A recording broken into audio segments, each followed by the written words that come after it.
ಎಲ್ಲರಿಗೂ ನಮಸ್ಕಾರ. ನಾನು ನಿಮ್ಮ ಡಿ.ವಿ.ಜಿ. ಕರಿಯಪ್ಪ. ಇವತ್ತು ತುಮಕೂರಿನ ತಹಸೀಲ್ದಾರ್ ಎಸಿ ವಿರುದ್ಧ ಸ್ವಯಂ ದೂರು ದಾಖಲಿಸಿಕೊಂಡ ಲೋಕಾಯುಕ್ತ ವಿಶೇಷವಾಗಿದೆ ಕಣ್ರೆ.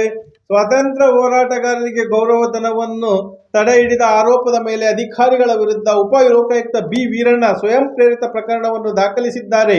ಸ್ವಾತಂತ್ರ್ಯ ಹೋರಾಟಗಾರರಿಗೆ ಅಘೋಷಿತ ಗೌರವಧನ, ನಿವೃತ್ತ ಸೈನಿಕರಿಗೆ ಸವಲತ್ತುಗಳ ಕುರಿತು ಜಿಲ್ಲಾದ್ಯಂತ ಅಧಿಕಾರಿಗಳ ವಿರುದ್ಧ ಪ್ರಕರಣಗಳು ದಾಖಲಾಗಿವೆ. ಇದು ಈಗ ರೀಸೆಂಟ್ ಆಗಿ ನಡೆದಿರ್ತಕ್ಕಂಥ ಒಂದು ವಿಚಾರ.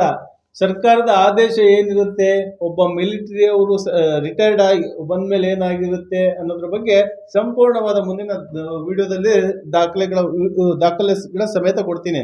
ಬಟ್ ಇಲ್ಲಿ ಲೋಕಾಯುಕ್ತರು ಮಾಡಿರ್ತಕ್ಕಂಥ ಒಂದು ಕೆಲಸಕ್ಕೆ ನಾವು ಡಿ.ವಿ.ಜಿ.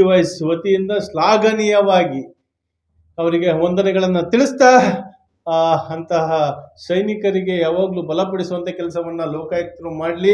ಇನ್ನೂ ಮುಂದಿನ ದಿನಗಳಲ್ಲಿ ಇನ್ನೂ ಹೆಚ್ಚಿನ ಕೆಲಸಗಳನ್ನು ಮಾಡಿ ಲೋಕಾಯುಕ್ತ ಒಂದು ಕಚೇರಿಗೆ ಒಳ್ಳೆಯ ಇನ್ನೂ ಹೆಸರು ಬರಲಿ ಅಂತ ಹೇಳ್ತಾ ಈ ವಿಡಿಯೋವನ್ನು ಇಲ್ಲಿ ಮುಗಿಸ್ತಾ ಇದ್ದೀನಿ. ಮುಂದಿನ ವಿಡಿಯೋದೊಂದಿಗೆ ಮತ್ತೆ ಭೇಟಿ ಹೋಗೋಣ. ನಮಸ್ಕಾರ.